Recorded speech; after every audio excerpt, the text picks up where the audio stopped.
Thank you very much, Frank. I just want to thank all the media houses that are in the house today, of course, for being here this afternoon to engage with Code 57.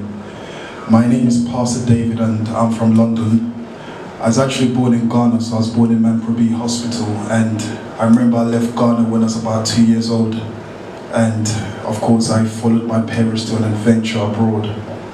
And one of the things growing up as a young man in which I faced, especially living abroad, was the struggles and difficulties, one would actually face in a daily life. And of course, adapting to a new society, which was in abroad. So, of course, having to fit in and engage in yourself with the system that has been built over there. And, whilst growing up, of course, I faced a lot of things, and, there are certain difficulties that I face in terms of even, leading to the streets and, finding myself involving myself in the streets and all sorts of things. And, I believe that one of the things in which I lacked was a lack of mentorship. And, of course, it came to a place where, I found that sort of mentorship which has enabled me to be here today to start Code 57. So what is Code 57? Basically, Code came out from, of course, we use Code to unlock things, unlock potentials. So how we came about the name Code was to basically unlock the potentials in the youths, because we believe that the youths of Ghana are the future leaders of tomorrow. And we believe that the youth of Ghana has a lot of potentials and skills, but you see, because of lack of opportunities, these skills have not been seen. Some of them have been deprived from a lot of opportunities, so they don't have the platforms to exercise the things that they have. So what Code means is basically unlocking the potentials and the skills that the young people have in Ghana. And how we came about the 57 is basically Ghana's independence, which of course represents establishment. So that's how we came up with both names, and we put it together as Code 57, which of course speaks on its own. Now, Code 57 of course has been birthed from a place of passion. It's not just a one-day thing or something that has been just birthed today. It's always been birthed from a place of passion, from where one understands the struggles that people face. And like I said, of course, even being abroad, it wasn't all gold or honey, should I say, milk and honey, but it was a life of struggle. So that's how Code 57 was birthed. So, when we talk about Code 57 today, it's actually for people that, should I say, society look down on. People that basically feel like they have no hope. And, growing up as a young man, because I was born in Ghana, I've grown up in a Ghanaian environment at home. So Ghana has always been on my heart. And of course, hearing my parents speaking about the difficulties in Ghana. So, of course, it's always been in my heart to come back to Ghana one day and raise future leaders. And of course, over the years, I've looked at and studied Ghana for a while. And we do understand that although there's a system and a government in place, and I can give credit to the government for what they have done, but I do believe that more needs to be done.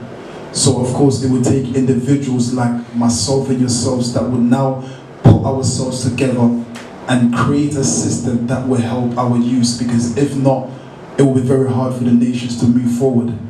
So of course, going to a church that's called Spat Nation, I'm from a church that's called Spat Nation, and my spiritual father is called Pastor Toby Adeboyega. He has sort of like birthed this passion, this passion for the youths. And of course, sitting under his mentorships and a few people as well, like Reverend Dr. Abian Danso, sitting on their mentorship has actually taught me a few things. And that's the reason why Code 57 is here today, to actually establish a new system in Ghana that will favor our youth. And, of course, I know that a lot of people might have queries about that, of course, the youth are struggling, on which we do acknowledge that the youth are struggling. But one of the things that we believe is giving opportunities to people and giving people a second chance. So one of the major factors that Code 57 has actually done so far in Ghana is we've allowed a few kids, should I say, to go back to school. So we've given out free scholarships for kids to go back to school. We've also helped out in terms of investing in few businesses. And also what we've done is that we've helped out to open an after-school club where people, kids, the youth can actually go into and do further their education, should I say. So we've got a young man over here next to me that's called Jerry. He actually owns his own business, and I remember the first time that Code 57 came to Ghana, I personally encountered this young man, and he told me every single thing that he did in terms of the business in which he calls Yalbroni. You know, he has a product in which he sells kenke. And for me personally, I didn't see that as something very small. I valued every single thing that he told me. So one of the things that especially Code 57 did was to invest in his business. And of course, by investing in that, we've been engaging with him, and we believe that with every single person that we engage with, we want to be able to raise them as future leaders so they can go out there and help the others. So, you know, in terms of engagement, he has now come to a place where, you know, he's actually matured enough to now actually run Code 57, even if I'm not here, by himself. So he's actually the leader of Code 57 in Ghana. So we've come from a place from just engaging from a business point of view, from him actually being a leader of this movement, of leading this movement.